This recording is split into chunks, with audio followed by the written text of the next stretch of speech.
Shalom sahabat yang diberkati oleh Tuhan. Selamat malam. Di hari ini saya ingin membagikan fenomena-fenomena Kristen yang sering terjadi, tetapi itu terluput dari pengamatan jemaat Tuhan sendiri.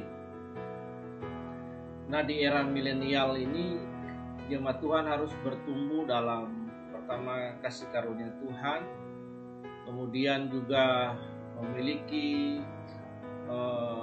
pengetahuan yang baik secara doktrinal, ortodoksi, dan kemudian bisa mengaplikasikan ortodoksi itu dalam perilaku sehari-hari, ortopraksis, sehingga dengan mudah dapat mengenali hal-hal yang kecil, bahkan penyimpangan-penyimpangan yang sepertinya kasat mata, tetapi itu sering terjadi dalam gereja Tuhan. Nah, saya ingin mengetengahkan ke Galatia pasal yang kedua, ayat yang ke-11 sampai ayat yang ke-14. Tapi sebelumnya mari kita berdoa dulu, Bapak Ibu Saudara yang dirahmati oleh kasih karunia Tuhan, sehingga apa yang kita belajar ini dapat menjadi contoh bagi kita semua dan dapat menjadi berkat bagi kita di hari ini.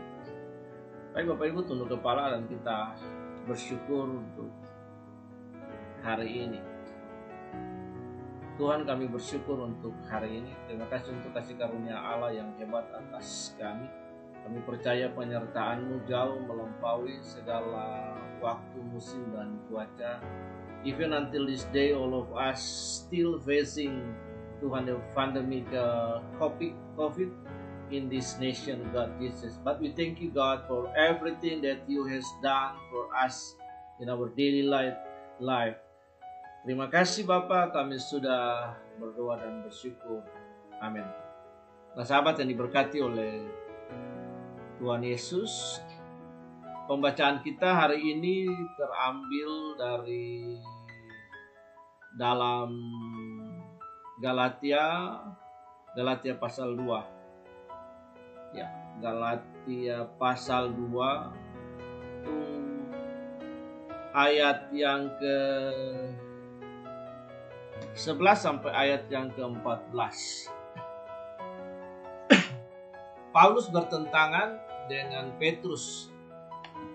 Tetapi waktu Kefas datang ke Antiokhia, aku berterang-terang menentangnya sebab ia salah. Karena sebelum beberapa orang dari kalangan Yakobus datang, ia makan sehidangan dengan saudara-saudara yang tidak bersunat. Tapi setelah mereka datang, ia mengundurkan diri dan menjauhi mereka, karena takut akan saudara-saudara yang bersunat. Dan orang-orang Yahudi yang lain pun turut berlaku munafik dengan dia, sehingga Barnabas sendiri turut terseret oleh kemunafikan mereka.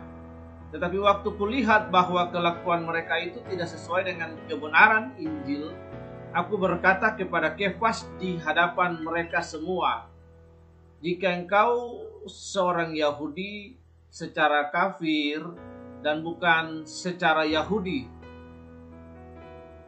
bagaimana engkau dapat memaksa saudara-saudara yang tidak bersunat untuk hidup secara Yahudi? Nah, ini yang ingin saya bahas di malam hari ini. Ya.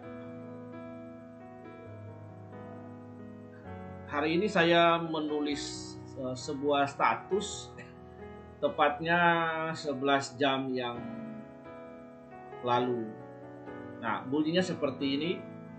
Biasanya orang akan kompromis terhadap pendeta besar yang sudah sukses, jemaat ribuan, dan berbagai pencapaian yang hebat yang dikerjakan oleh pendeta yang bersangkutan. Nah, bentuk kompromi terhadap pendeta tersebut itu bisa dalam bentuk bentuk pembelaan kepada pendeta tersebut, kesungkanan untuk menegur. Karena kalau dia sudah sukses, narasi yang sering, diksi yang sering orang Kristen terima, orang Kristen percaya, dan itu disampaikan berulang-ulang secara tidak langsung. Orang mempercayai itu sebagai sebuah kebenaran, but it's not the truth. Mereka percaya bahwa if a pastor, dia sudah successful, kemudian punya kongregasi yang besar, have some branch in another place, dan lain sebagainya, very richly. Tapi mereka sungkan untuk menegur. Sebenarnya mereka tahu ada sesuatu yang salah, tapi karena rasa sungkan, rasa kompromis, dan lain, kebenaran yang sudah mereka anut, yang sudah tertanam dalam alam bawah sadar mereka, jika seseorang pendeta itu sudah berhasil dengan kriteria-kriteria yang tadi saya sebut, maka perkataannya adalah perkataan benar. Dia nggak boleh diprotes. Ini sebenarnya diksi yang keliru yang harus dihancurkan, ditumbuk supaya tidak merusak kerangka dan pola pikir orang Kristen. Ini pemahaman yang keliru, yang salah. Narasi bodoh ini di dalam kalangan Kristen dianggap sebagai sebuah kebenaran. Tidak ada kebenaran lain di luar Kristus, di luar Alkitab. Yohanes 8 ayat 32 berkata, if you know about the truth shall make you free. Jadi sebenarnya mereka mempercayai sebuah kebenaran yang bukan kebenaran. Seperti Pilatus. Bapak Ibu Saudara yang diberkati, Pilatus itu merasa dia benar. Karena memang sebagai penguasa Romawi di Palestina, perkataannya adalah hukum, tindakannya adalah hukum. Nah, itulah sebabnya ketika dia berjumpa dengan Yesus, dia berkata, "Quis est veritas?" Yesus tidak menjawab karena perkataannya itu adalah pertanyaan impersonal. Yesus bukan benda mati yang sedang berdiri di depan dia, tapi seorang pribadi, person. Nah, kalau karena Pilatus berkata, apa itu kebenaran? Dia sudah punya segudang understanding, pemahaman, penafsiran, diksi, pengertian diri sendiri about the truth. Tapi kalau dia bertanya, who is the truth? Maka Yohanes 14 ayat yang ke-6 berkata bahwa aku adalah jalan, kebenaran, dan hidup. Tidak seorang pun sampai kepada Bapa tanpa melalui aku. Pada bagian lain, Amsal berkata, Bapak Ibu, Amsal berkata kepada kita bahwa ada banyak jalan yang disangka orang lurus, tapi ujungnya menuju maut. Nah, itu introduksi singkat. Karena itu narasi yang bodoh ini di dalam kalangan Kristen dianggap sebagai sebuah kebenaran. Saya pribadi tidak peduli dengan bahkan gembala sekalipun, pimpinan sekalipun, kalau dia salah ya harus kita tegur dengan koridor yang benar, koridor yang baik, yang memang sudah diatur di dalam Alkitab. Nah, berkaitan dengan apa yang ingin saya sampaikan, itu status saya tadi 11 jam yang lalu. Tapi berkaitan dengan hal ini, nah seringkali kita lihat di dalam media-media sosial, itu ada orang-orang Kristen yang mau dibilang, mereka kalau dibilang, mereka juga nggak terus terang untuk mengaku. bahwa memang ada kelompok-kelompok yang orang Kristen yang ada di media sosial yang memang punya favorit, punya fans. Nah, sebenarnya kalau seorang Kristen yang sudah memfavoritkan seseorang, itu adalah root of racism, dari akar dari rasis. Favoritism itu akar dari rasis.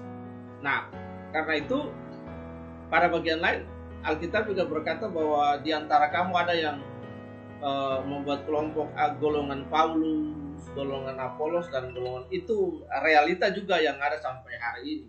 Nah, orang Kristen memfavoritkan pendetanya, memfavoritkan seorang orang lain dalam kepemimpinan Kristen ya, yang dianggap berhasil. Nah, mari kita lihat dalam konteks Galatia ini, dalam konteks Galatia 11, Paulus adalah seorang murid yang baru, seorang rasul yang baru di bawah bimbingan Ananias, kemudian ada Silas dan Barnabas yang membantu dia. Ya, sebenarnya Barnabas adalah orang yang menjadi spiritual father untuk Paulus ya, dalam konteks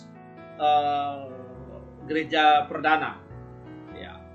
Karena Paulus juga adalah seorang yang terdidik di sekolah rabi yang disebut Yesiva, murid dari Gamaliel, anak dari Rabi Hillel, yang kita tahu bahwa adalah rabi yang besar yang hidup sesama dengan Rabi Syama dan rabi-rabi yang lain. Nah, kita lihat di sini Paulus meskipun seorang rabi yang baru, dia tunduk kepada soko guru Petrus, Yakobus, dan Yohanes. Tapi kita lihat di dalam Galatia ini, konteks Galatia ini, Paulus berani untuk menegur kemunafikan Petrus. Nah, hari ini sih there's nobody perfect. Semua orang sedang berjuang untuk menjadi serupa dengan Yesus dalam konteks kekristenan ya. Nah, seringkali kan kita membuat pengecualian. Kalau pendeta itu sudah sukses, sudah berhasil, dan punya banyak jemaat dan lain, maka perkataannya itu dianggap sabda pandito ratu. Padahal tidak. Tidak semua perkataan pendeta itu berasal daripada Tuhan. Bisa berasal dari dirinya sendiri. Nah, ini yang harus kita pahami. Petrus saja keliru bisa munafik. Nah, itulah sebabnya ayat ini ditulis untuk menjadi sebuah pelajaran bagi kita. Kita dapat belajar dari kisah dan konteks ini. Saya tidak ingin mengupas kemunafikan Petrus, tapi yang saya ingin sampaikan di sini adalah bahwa seorang pendeta punya peluang untuk bisa salah, untuk bisa keliru dalam pernyataan, bisa slip of tongue. Karena itu there's nobody perfect.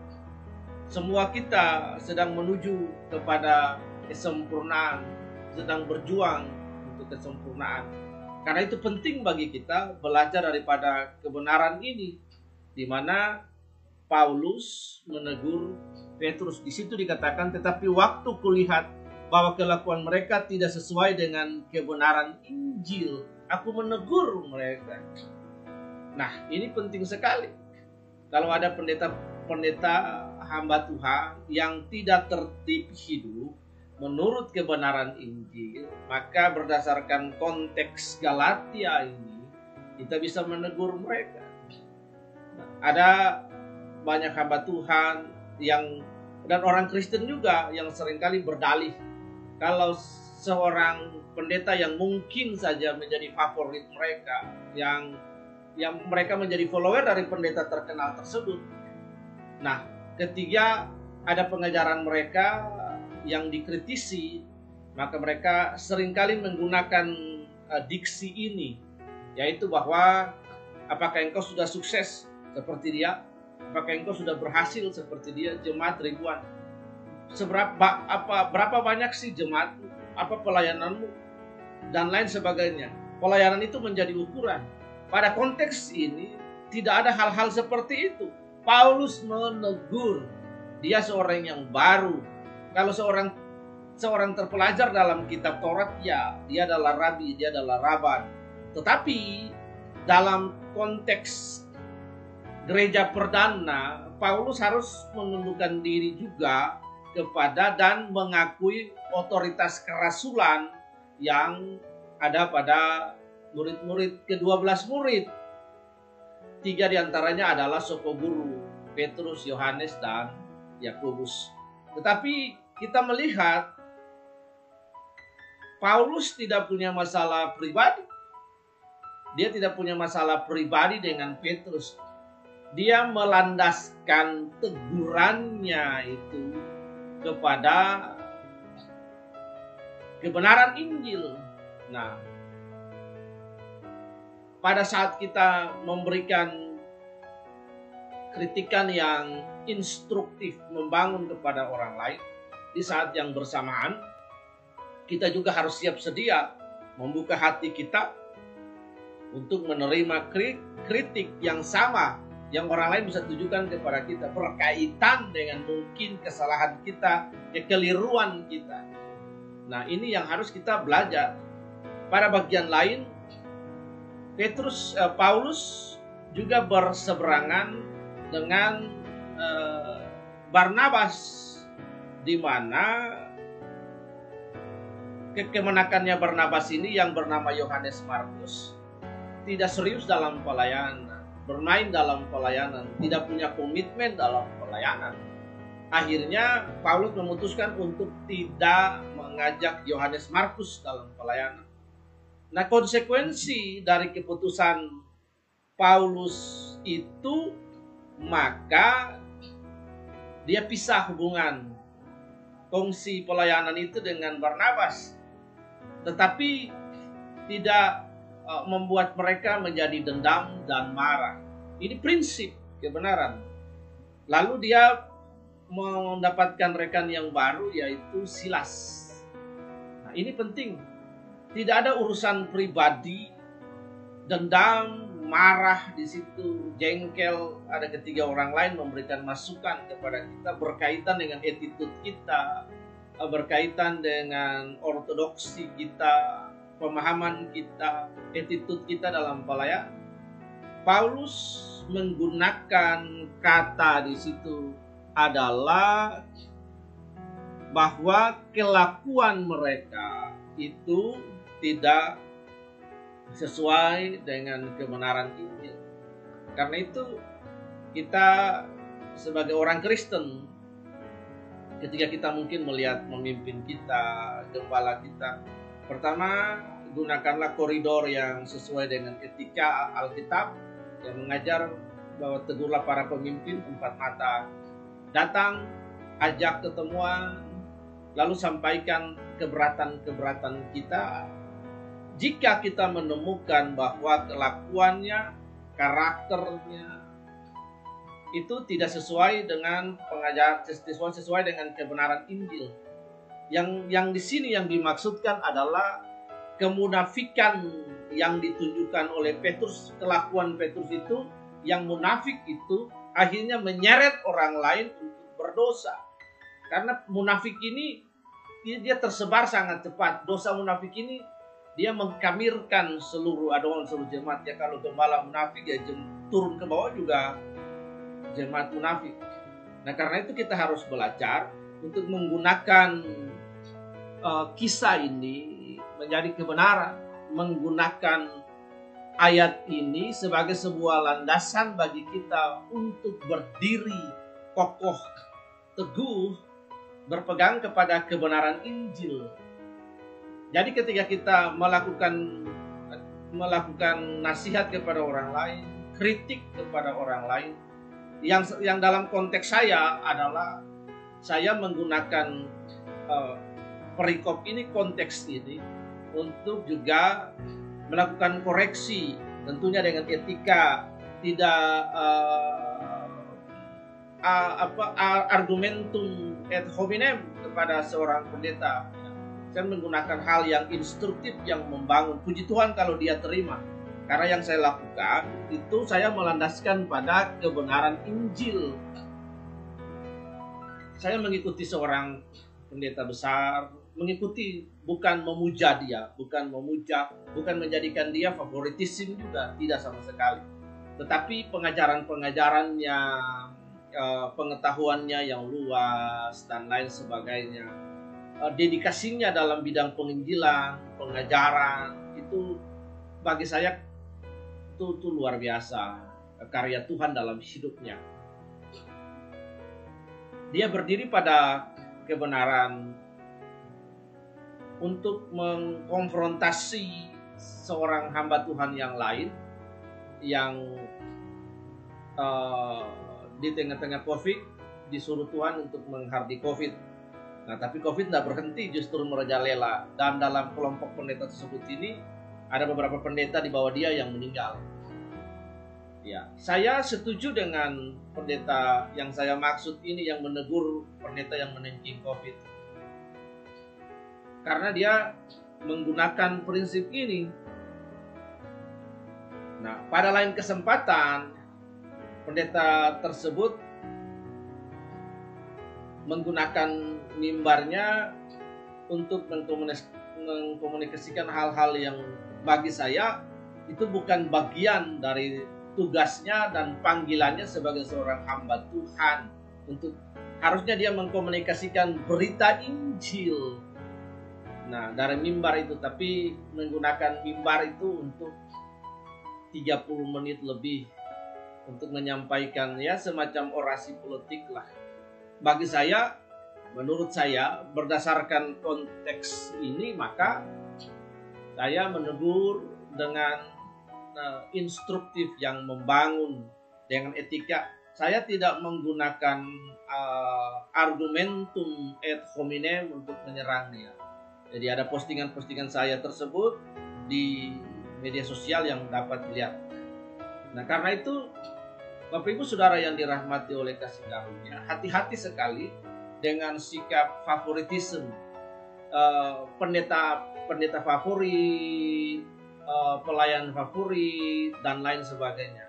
Bukankah Alkitab juga sudah menyampaikan bahwa Tuhan tidak menghendaki di antara kita ada golongan Paulus, ada golongan Apolos. Alkitab berkata, aku menanam, Apolos menyiram, tetapi Allah yang memberikan pertumbuhan. Tidak ada golongan Paulus, tidak ada golongan Apolos. Kita akhirnya membuat segregasi, membuat kasta, akhirnya menjadi rasis dalam gereja. Ingat bahwa akar dari rasis itu adalah favoritisme. Nah, ini yang harus kita ingat baik-baik. Saya tidak pernah melekatkan perasaan saya kepada gembala saya, mentaitkan perasaan, lalu sungkan dan kompromi. Saya melekatkan perasaan saya pada kebenaran, kepada Allah. Karena saya menyadari bahwa saya punya peluang, saya punya kesempatan. Nah, even he is a pastor, sekalipun dia adalah pendeta, tapi dia punya kesempatan, dia punya peluang untuk slip of tongue, salah lidah, keselota, salah bicara dan lain sebagainya, attitude dan lain sebagainya. Kita tidak bisa membela dia dengan segala keberhasilan di belakang yang dia capai. Iya, Tuhan tidak pernah meletakkan segala menyetujui bahwa kalau dia sukses, kalau dia berhasil, enggak. Kalau kita melihat di dalam 1 Korintus pasal 4 ayat yang kedua, Tuhan bilang bahwa hendaklah kita dapat menjadi hamba Tuhan yang dapat dipercaya oleh Allah dan dapat dipercaya oleh manusia. Kita berdikari itu, kita lihat Paulus berdiri dan menegur Petrus sebagai seorang yang menjadi pemimpin dari flock murid-murid itu. Dia seorang yang rasul utama, tapi Paulus berani menegur dia dengan berdasarkan kebenaran. Tetapi waktu kulihat bahwa kelakuan mereka tidak sesuai dengan kebenaran Injil, maka aku berkata kepada Kefas di hadapan mereka semua, di hadapan banyak orang, Paulus menegur Kefas atau Petrus karena hipokritnya, kemunafikannya. Apakah salah? Enggak, tidak sama sekali. Ketika seorang hamba Tuhan, pendeta menggunakan media sosial, dia harus tahu konsekuensi-konsekuensi sifat-sifat dari media sosial itu. Ketika dia mengajarkan sebuah pengajaran dan diupload di media sosial, maka ketika ada orang lain yang tidak setuju atas apa yang dia sampaikan, entah sebagian atau utuh, nah itu tergantung penafsiran mereka. Penafsir masing-masing punya daya metu kedewasaan untuk menangkap apa yang disampaikan, pengalaman dan pengetahuan ortodoksi yang baik. Nah, maka orang Kristen pun dapat memberikan sanggahan di media sosial karena memang lokus khotbah tersebut diunggah di media sosial. Nah, seringkali kan pembelaan-pembelaan yang bagi saya itu sebuah kebodohan. Jangan di media sosial, harus ketemu langsung. Lah, itu pendetanya upload pengajarannya di media sosial. Mengapa saya harus ketemu secara pribadi? Lakukanlah pembelaan juga di media sosial supaya fair. Nah, ini yang penting di sini. Paulus menegur Petrus dan semua orang yang hadir yang munafik, bahkan sampai Barnabas di situ juga salah satu leader pemimpin di gereja mula-mula itu ikut munafik di situ. Tapi Paulus menegur mereka dengan keras.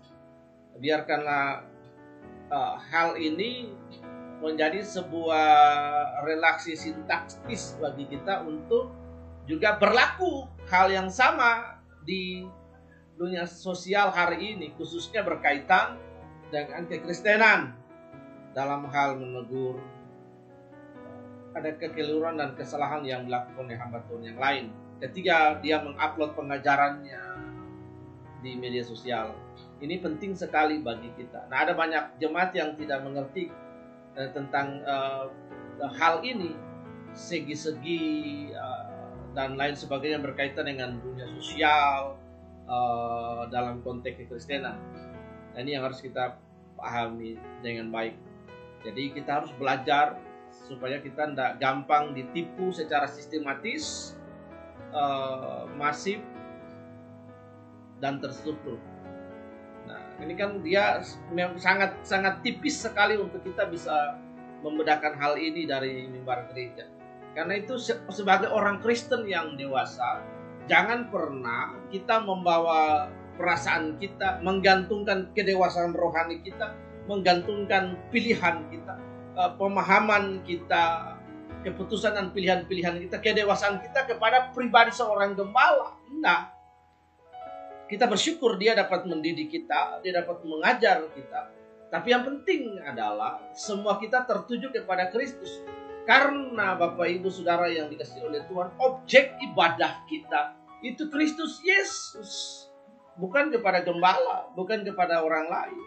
Kita bersyukur dia dapat mendidik kita, kita berbagi hidup dengan dia. Tetapi perasaan kedewasaan kita, sikap hati kita, itu lebih terpaut kepada pribadi Yesus, bukan terpaut kepada pribadi gembala, kepada sosok gembala. Di dalam ilmu psikologi itu ada dua sindrom Peter Pan. Bagaimana Peter Pan, kita tahu itu adalah sebuah cerita fiksi. Dia tidak besar-besar, dia kecil saja Peter Pan itu. Nah, artinya seseorang yang kerdil secara rohani karena menggantungkan dirinya, pemikirannya, perasaannya dan lainnya kepada sosok gembala. Dia melihat sosok gembala. Nah, saya pernah mengalami ini. Bukan saya mengalami secara pribadi, tapi saya mengalami melihat seorang teman yang menggantungkan perasaannya, kedewasaan rohaninya, sikapnya kepada gembala. Jadi semua dia lihat, wah, gembala. Saya sempat kasih tahu ke dia, tapi setelah yang terjadi adalah ketika dia melihat bahwa gembala itu sudah tidak proporsional, tidak seperti yang dia harapkan, akhirnya dia sadar dan puji Tuhan dia mau berubah. Dan saya akhirnya berdiskusi, dan hari ini dia menggantungkan seluruhnya kepada Yesus. Saya bilang ke dia, bersyukur dipayungi, digembalai oleh gembalamu. Dia baik, sekalipun dia baik, tapi jangan pernah menggantungkan kedewasaanmu, pilihan-pilihan dan apapun terhadap gembala, tetapi kepada Tuhan. Engkau harus punya perjumpaan pribadi dengan Tuhan. Belajar supaya engkau punya pemahaman yang baik. Nah, ini seperti Peter Pan. Lalu yang kedua ada, kita sebut sindrom Cinderella. Nah, ada orang yang saking cintanya kepada gembala, dia menganggap bahwa gembalanya is the best, yang terbaik, tidak bisa salah. Bapak Ibu, semua manusia bisa salah, siapapun bisa salah. Daud, Alkitab berkata, orang yang paling berkenan di hati Tuhan. Musa, semua tokoh-tokoh Alkitab ada kesalahannya, tapi dalam kesalahan dan keterbatasan mereka sebagai manusia, pemakaian Allah juga berlaku kepada mereka. Karena itu kita harus ingat bahwa yang tidak salah itu adalah firman Tuhan sendiri, infalibilitas. Ini harus kita pegang, Bapak Ibu. Karena itu perasaan kita, kedewasaan rohani kita dalam pelajaran semua harus berpusat pada Yesus, bukan merujuk.